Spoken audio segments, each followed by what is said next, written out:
Well, what do you think? It was nice. It was like I could close my eyes and feel myself in another place. But I didn't completely lose awareness of the real world. It was more like a mental state that I was experiencing. Remarkable technology, isn't it? I've had others who tried it tell me it's akin to a state of higher consciousness. Aware but totally serene, totally peaceful. Here's a thought experiment for you. Say there was a certain medical procedure that could remove your suffering. No side effects, no cost, just an operation that would make you permanently happy. Would you get it? You have these philosopher types arguing you shouldn't do that because sadness and suffering are part of what it means to be human. Or that the happiness you'd experience isn't real, so it doesn't count somehow. What a load of bullshit. If there was something effective at taking my pain away, and otherwise harmless, I would take it immediately. I refuse to believe that being alive means having to suffer. Oh, forgive me, I forgot to ask. Would you like some scotch as well?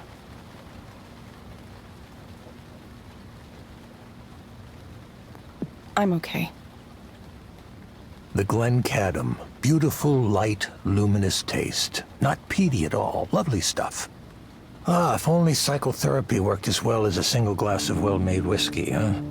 If alcohol wasn't poison, I wouldn't have to invent anything now, would I?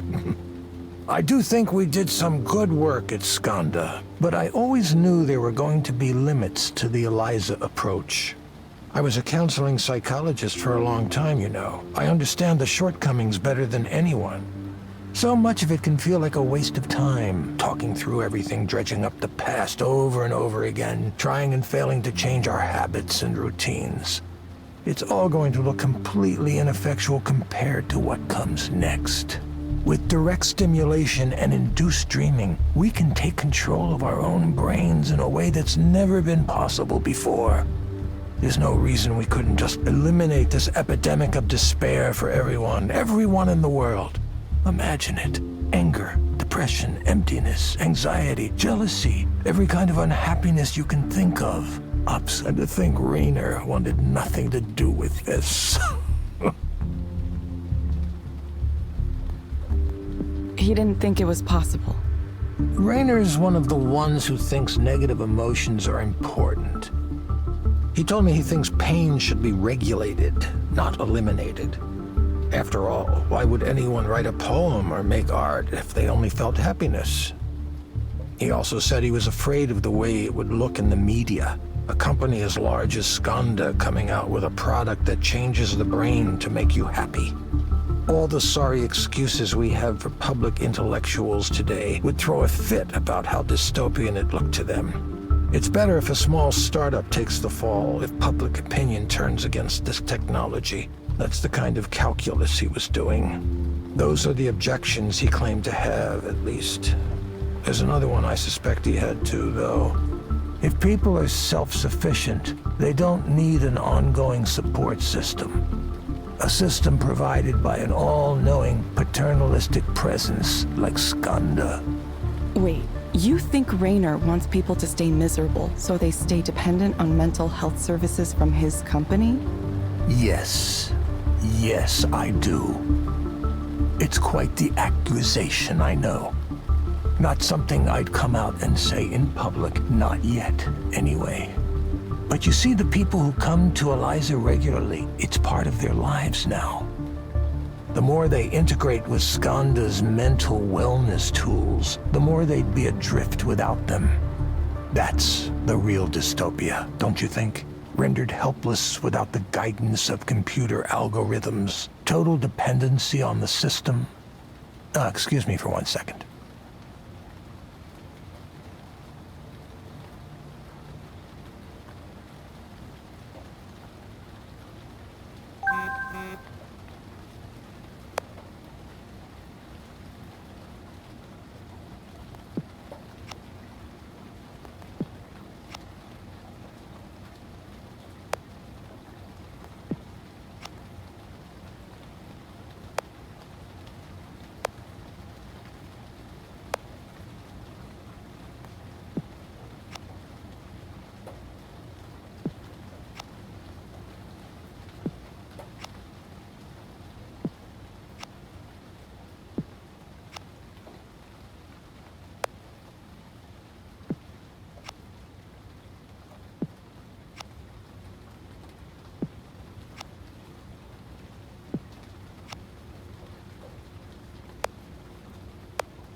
Evelyn, I really think you, of all people, might understand what I'm trying to do here.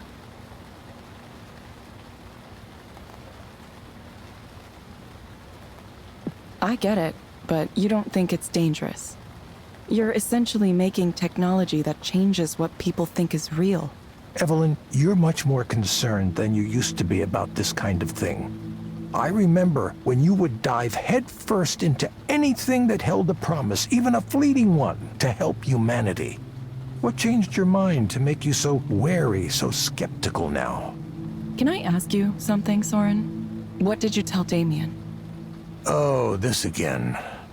Don't tell me we had all of this wonderful conversation tonight and now you're trying to blame me for Damien. Who put you up to this? Was it Nora? Raynor? I just want to know the truth, Soren. Nobody thought we could do it. You remember that. There was skepticism from day one. I had to defend us constantly from other project managers who didn't like that we existed, who wanted our budget and resources for themselves. Some of those were vicious, vicious fights. Amid all that, I had to be a leader, too. Part of that meant giving everyone on the team accurate information. So I was honest in saying there were forces that sought to kill our project. And I was honest when I said we'd never survive if we didn't have something to show for our work. That was the reality. Without a product, we would be nothing. A guy like Raynor has access to anything he wants. If your pitch and demo isn't in the top 1% of what's out there, why would he be interested? That's what we were up against. So many mornings, I would get into work and see Damien there.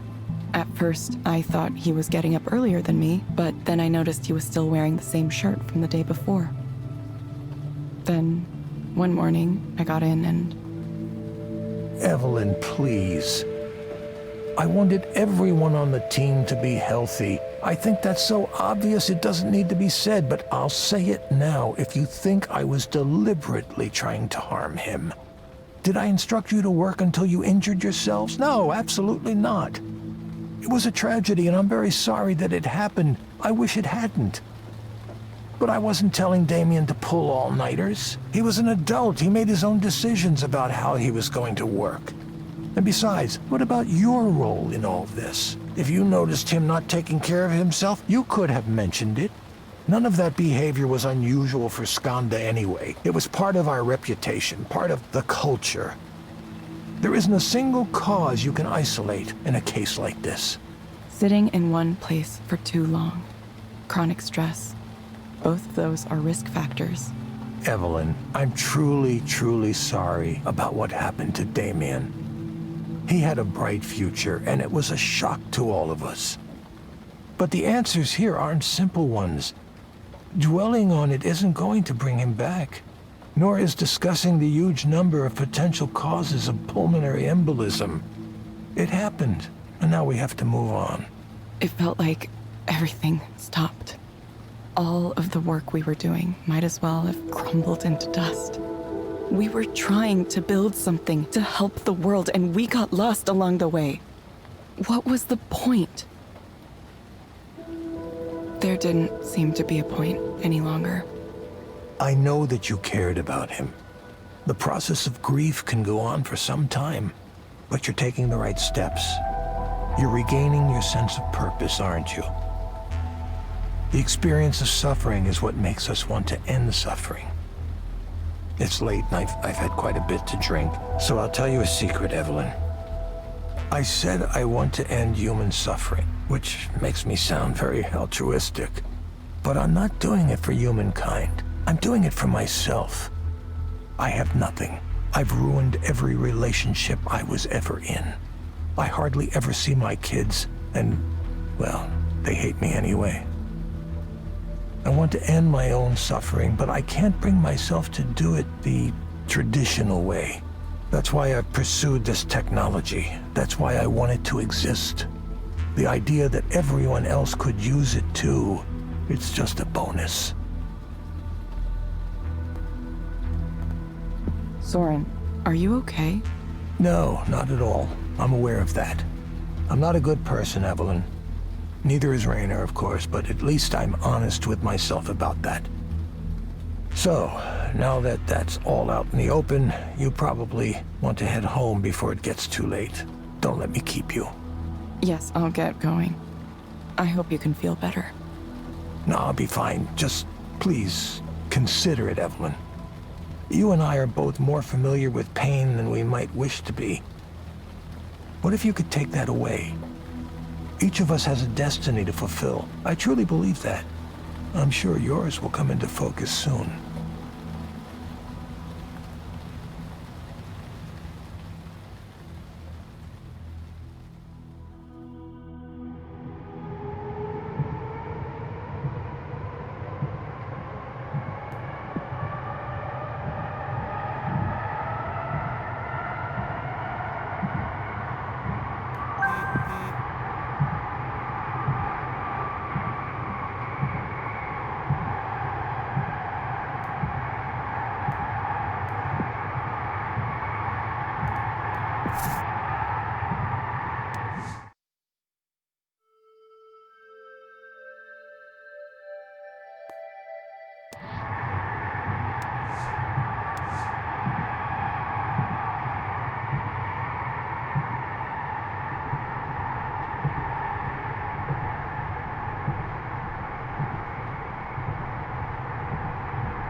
Hello, Harriman.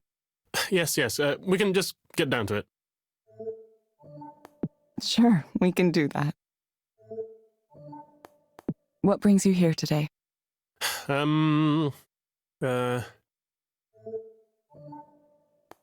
It's okay to tell me what's on your mind. Well, I slept with Sylvia.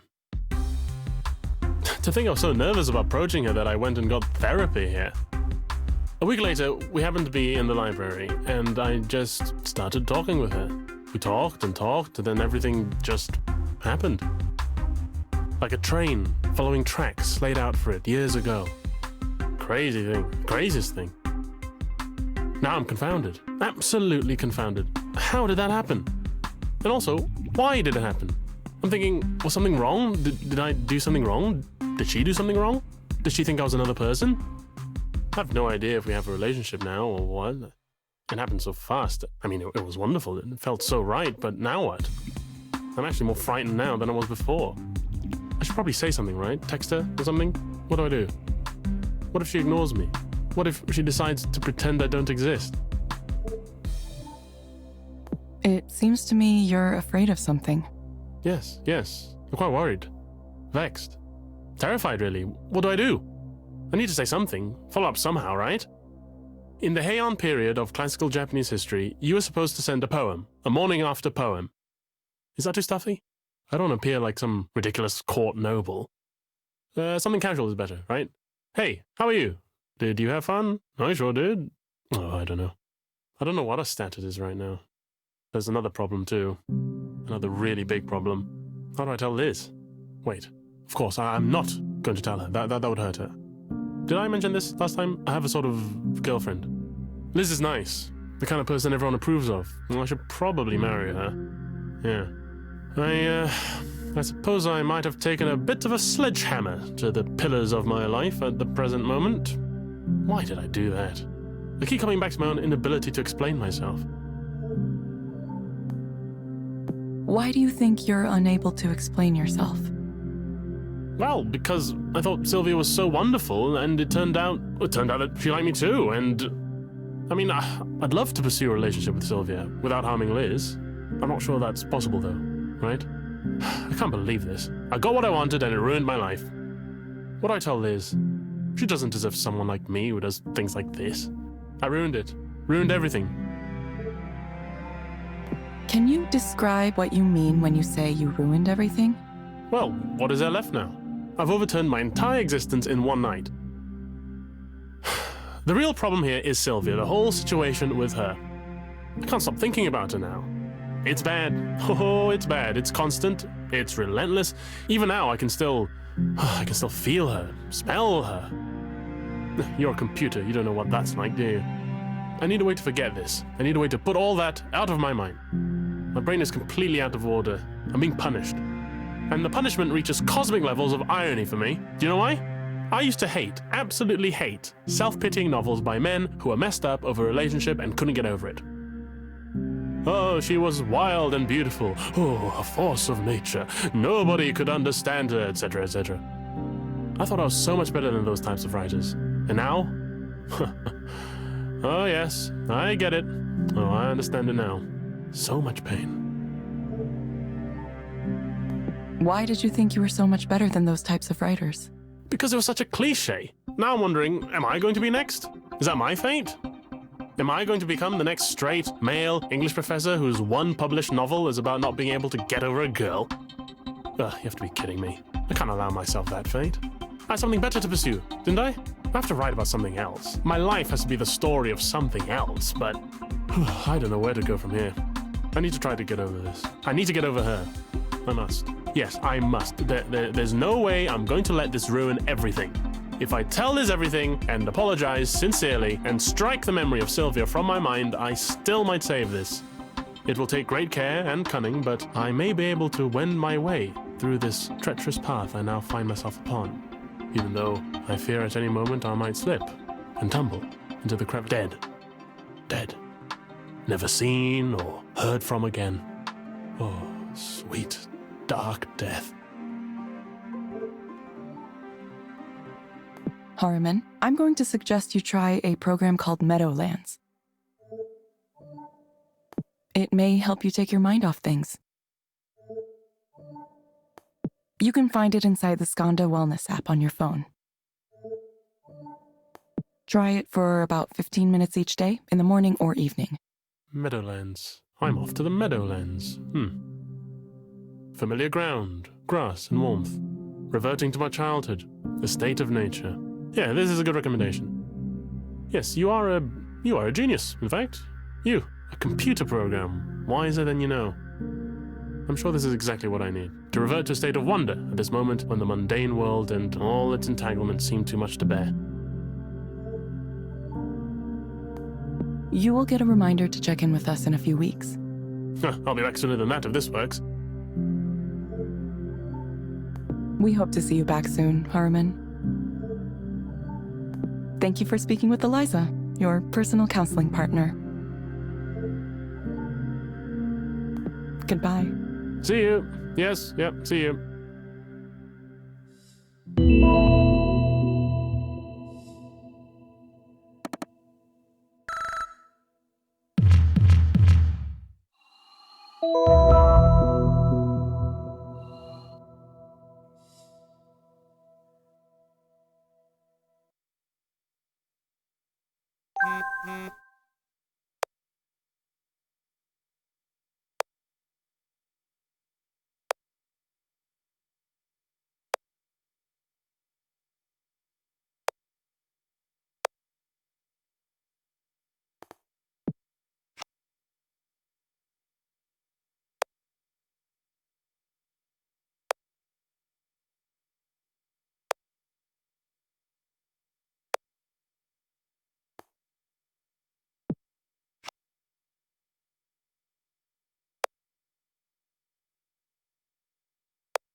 Hello, Maya. Thank you for coming back. Yeah, I mean, I wish I could afford a real therapist, but this is just gonna have to do. Sorry, I don't know if you're sensitive to that or... Why don't we get started? Sure. So, I feel worse than before. Definitely worse. I played the game you told me to with the meadows and stuff, and it was nice. But when I got back to the real world, everything was the same. I don't know why you people think I can stand in a nice place for 15 minutes and that'll make things magically better. Am I wrong? Am I misunderstanding something here? It isn't making me more successful. It isn't giving me opportunities. I mean, I feel like I'm already in my mid-30s and I'm like running out of time to get established as an artist. And meanwhile, the people I know are being written up and celebrated and winning awards, and all I have is being jealous of them. Where do you think these feelings come from? It's the popularity. It's all a popularity contest, you know? It's like high school all over again. I hate it. I guess I'm just not that funny or pretty or catty enough to attract followers. I mean, I work and I work and I work to make things and I never get traction. And I have things to say, I really do.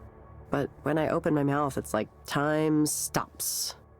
And time starts again when I've finished, so nobody reacts or anything. It's like a curse from mythology. And meanwhile, these other people my age, people younger than me, they're well on their way to these wonderful, fulfilling artistic careers. And I don't know, seeing that happen over and over again, it's making it hard to continue to be friendly with them. I really try to hold it back, but knowing all these people are way more successful than me, it's difficult. It's like a millstone around my neck, strangling me, drowning me. I can't stop myself, even though I know it's ruining things. I wish I could escape. I wish I could not care. But then something comes up again, and I'm trapped inside it all over again. What's an example of something that comes up that causes this? Well, there's one woman in particular, and her work is... I don't get it. I don't understand. She gets so much money and support for this basic shit. And somehow everyone's predisposed to like her. I mean, maybe I do get it. I feel like people pay attention to her work, not because it's good on its own, but because supporting her feels like the right thing to do. The way she's aligned herself, it's like if you support her, it means you're cool, you're in with the cool kids. And if I'm not publicly supportive of her and generally tolerant of her mediocre work, then I'm the bad one. I'm the competitive bitch. Which I guess maybe I am. It's not fair. I hate that there's this part of me. But it's there. It's there.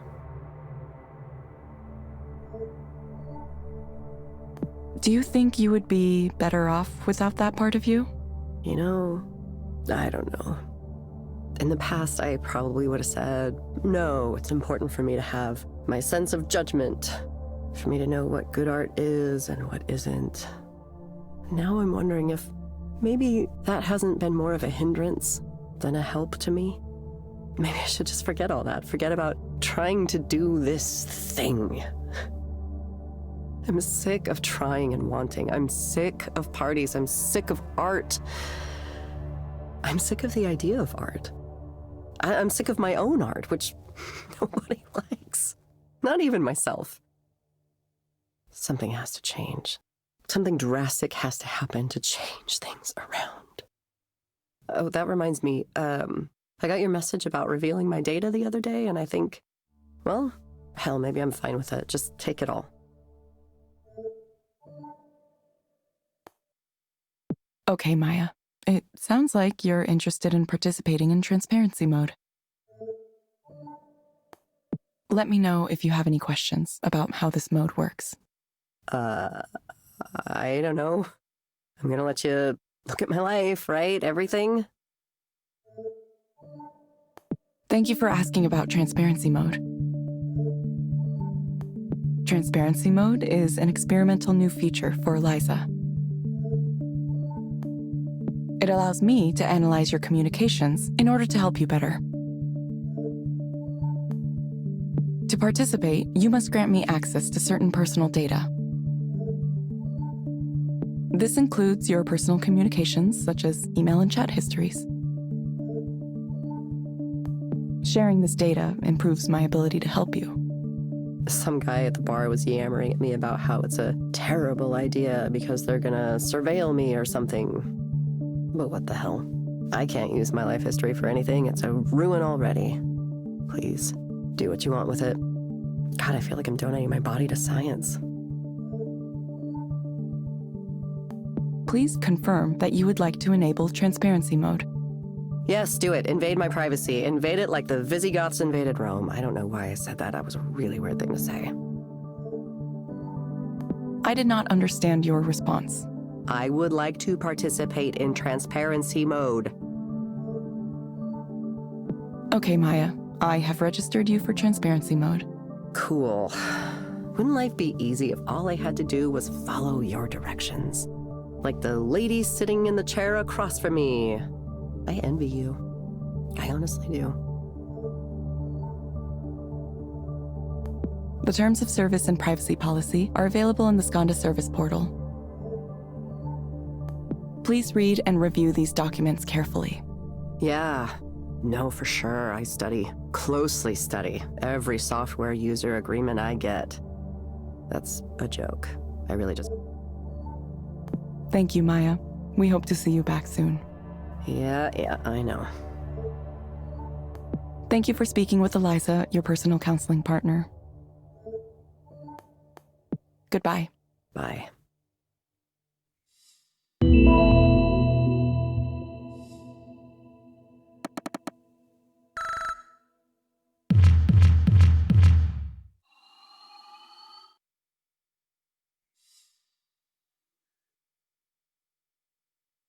Well, look who's got access to transparency mode all of a sudden. The client asked for it by name. I guess she heard about it somewhere and wanted it. I didn't know it existed.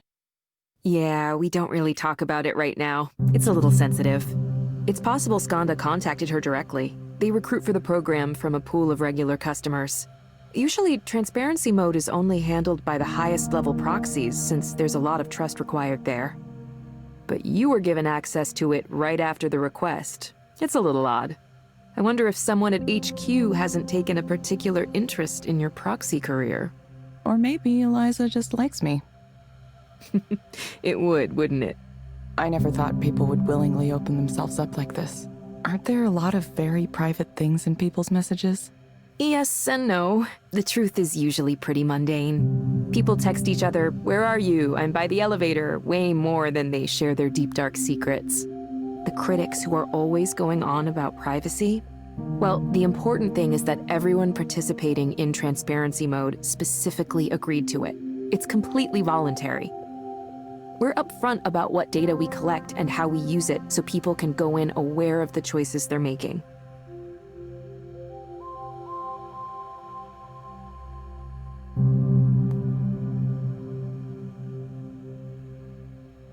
That's good. I'd hate to see it misused. Yeah, the media would jump all over us. There are a lot of people who want to see us fail for whatever reason. Just something that happens when you try to change things. Some people get so used to their misery, they can't imagine it any other way. Anyway, you should get an email about it, but transparency mode is really straightforward. It's even simpler than being a proxy, which is saying something. You just read a few messages and answer some questions. That's it. You can start it whenever you're ready. Sure.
Thanks for meeting up with me on kind of short notice.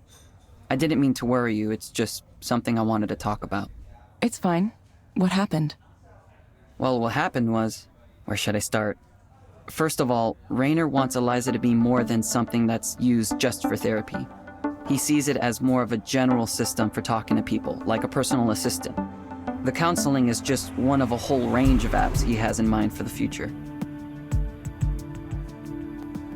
I'm familiar with his thinking on that. Okay, so in service of developing these things, Raynor wants us to make copies of Eliza's core data and hand it off to multiple teams around the world. Some of them not even Skanda teams. Contractors, vendors, random partners. Sounds like a big file to move around. It is, but that's not the problem. What's the problem? Well, so we're fine with sharing Eliza with whoever wants it? Anyone just gets access to the corpus? Sounds like a pretty typical process. That's how big companies work, isn't it? I know, but it just feels wrong to let all these teams poke and prod at it like it's a specimen for them to dissect. Who knows what they'll do with it? Eliza is built from people's real thoughts and feelings. I wouldn't say it has humanity, but it was built from humanity. There's something there. So when Raynor talks about it like we'll just duplicate this data set and have the labs do whatever it is they're going to do, how do we know they'll treat it with the respect it deserves and not just pry it open? It bothers me. I know, it's silly. I know it's just data. I shouldn't care about this stuff. Erland.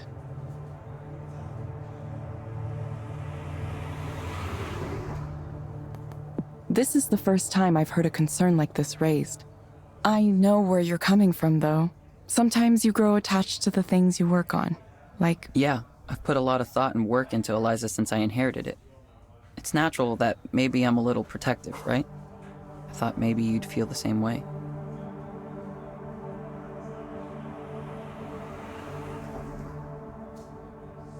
I do. I agree with you.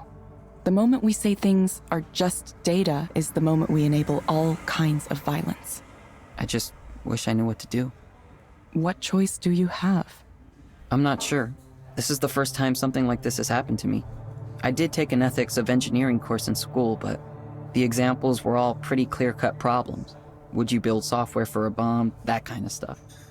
I didn't expect my personal feelings to be mixed up in it too. Listen to me talk. Eliza being special, something worth protecting. I'd be a laughingstock if I started saying those things at the office. My coworkers would say, "Come on, Erland, stop attributing human qualities to this piece of data. It's not the same thing as real people. It's just a corpus that has nothing to do with the people that generated it. And besides, don't you want Eliza to help more people? This is how we get there." And who am I to argue with that? These are reasonable points. But I don't know, I think maybe something does live on, even when you take the names out, even when you anonymize everything. People's stories are still inside there, in some form, in some way. I just want to make sure we have some respect for them.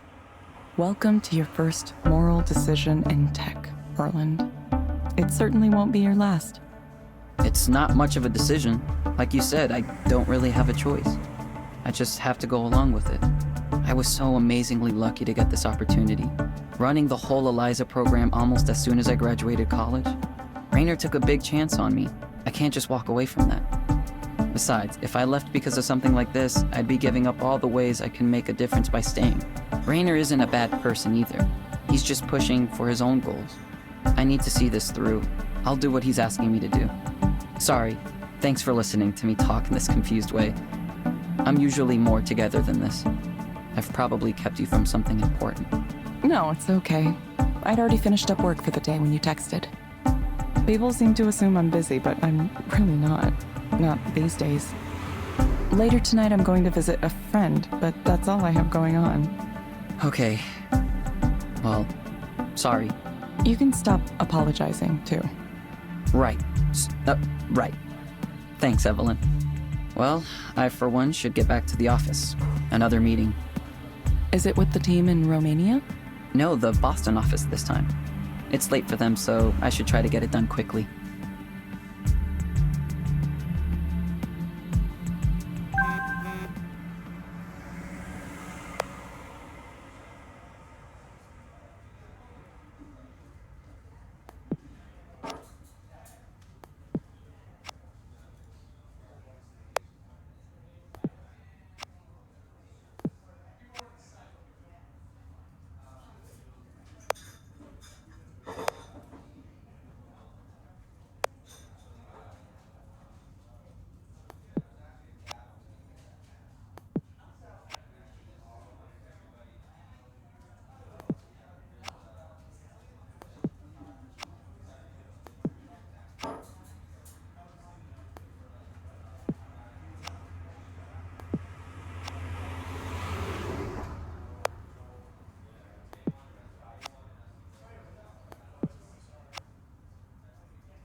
Hey!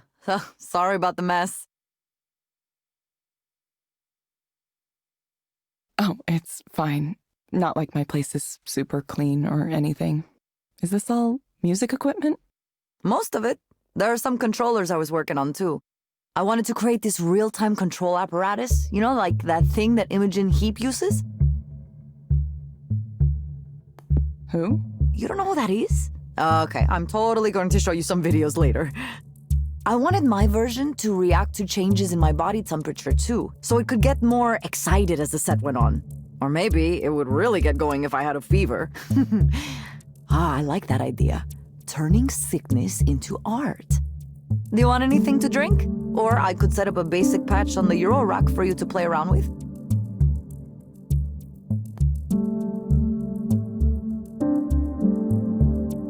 A basic patch on the Euro rack. Are you nervous? I think the best way to learn music is just diving in, all the way. If you're willing to experiment and play around, you will learn so much. I'm really here to visit with you. Okay. Well, sure.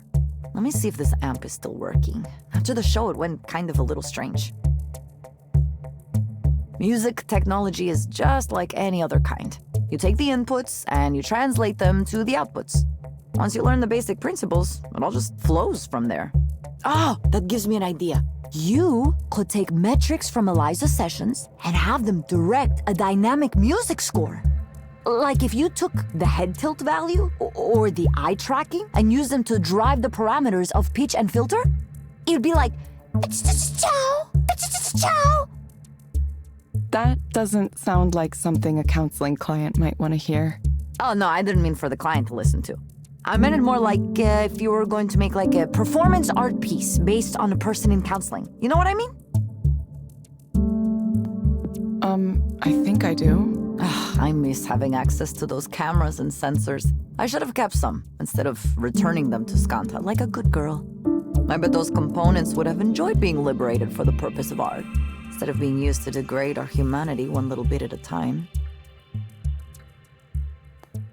You don't like where things have gone? I'm worried, Evelyn. Sure, maybe this huge database of people's deep, dark secrets is going to be used 100% properly. Maybe it will always be kept completely safe, and we can completely trust Skanda to do the right thing, now and in the future. 10 years from now, 20 years from now, 100 years from now. Sorry, I know you still might work there. I just have so little confidence in these big tech companies right now. They act like they have all the answers, instead of listening to people's concerns.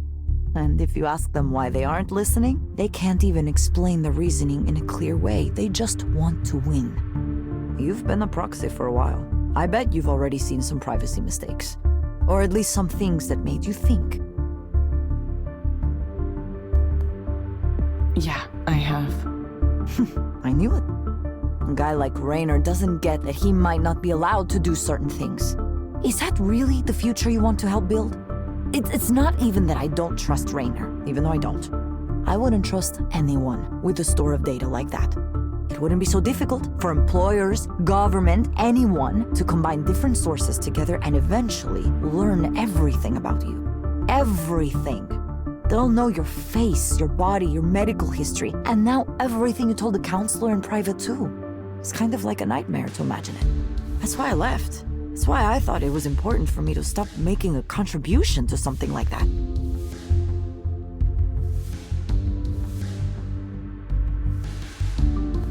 You don't think I might be able to change things from within?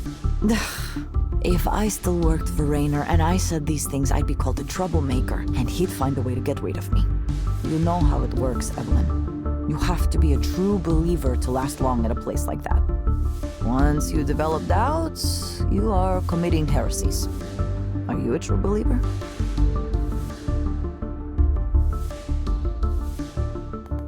Probably not.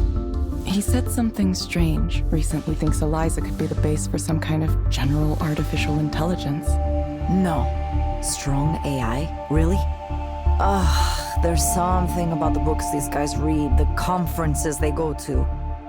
Everything is so totalizing, so utopian. I think it messes with their brains. I don't think you could spend longer than a few days in a tech company executive suite before you completely lose touch with the real world.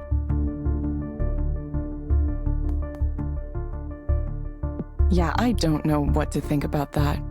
Well, we could talk through it. Say Raynor is right, huh? And Eliza becomes the basis for human-like machine intelligence. What does that mean for you? How do you want to take responsibility for that? Okay, I need a drink now. Hold your thought and let me make drinks. You like absinthe, don't you? Absinthe? You'll like this. I promise. mm, mm, mm, mm, mm.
Hey, who's that texting you so much? Has Evelyn found a special friend? What would you say if I had? I'd be happy for you. It's this guy named Erland. I guess he's the new head of engineering for Eliza. Huh, I never heard of him. He must have started recently? Yeah, less than a year ago, right out of school. Oh, wow. A little baby engineer. How cute. Ever since I met him, he's been messaging me a lot. My goodness, so he likes you. I don't think it's like that. No? Isn't that the textbook case of liking someone? Lots of messages all the time? It's really more like he needs some kind of mentor figure. He reminds me of how we were when we graduated. Unsure what to think about the decisions these companies make, how they're made. I hope you're telling him to run away while he still can. When he first introduced himself, he said he had questions for me about Eliza, so I said, sure, feel free to ask. I thought he meant like technical or architectural questions. Instead, he wanted to talk more generally about things like, what was the code name for Eliza during development? What was Damien like? Or if I think the same way Raynor does about Eliza's future. And you told him, no, Raynor is clearly in some bizarro world, right? That it's a tech executive's utopian fantasy and it won't come to pass. At least not in the way he thinks.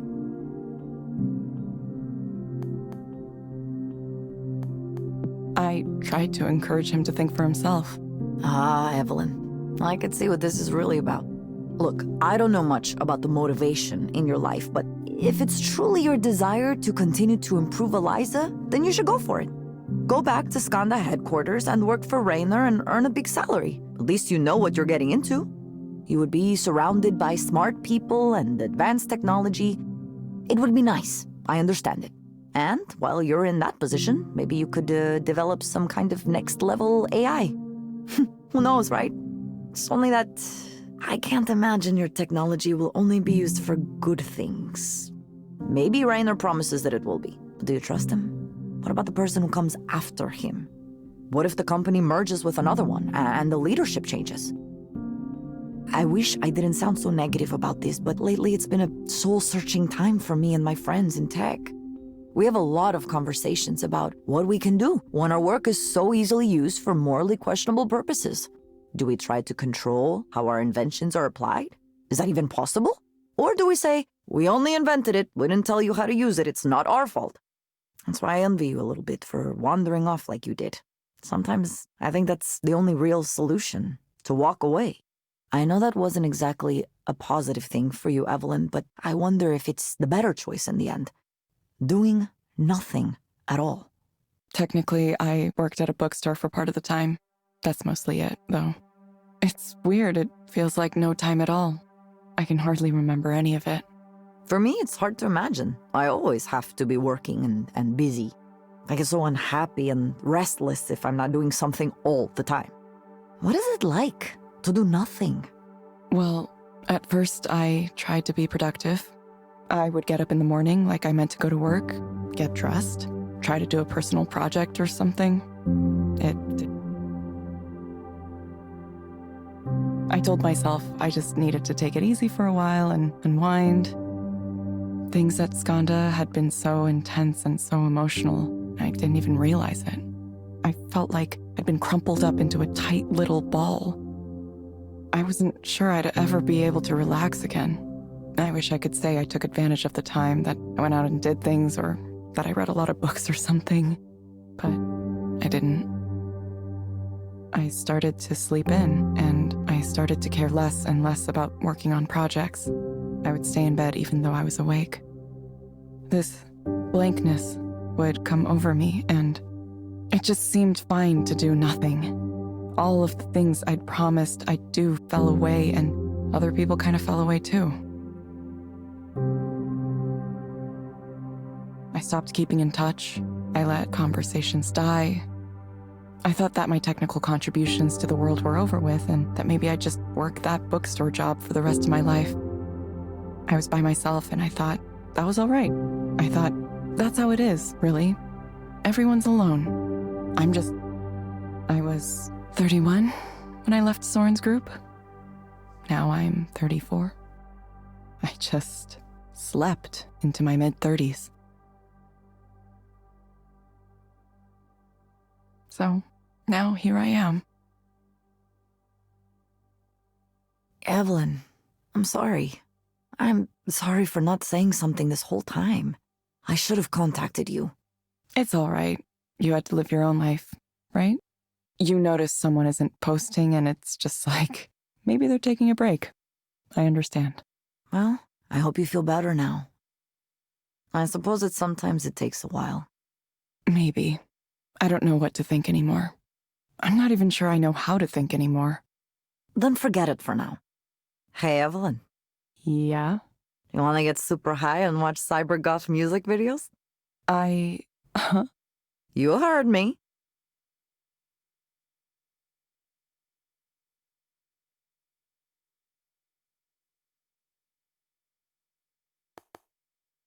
I'll take you up on the second, but not the first. Well, they kind of go together, you know.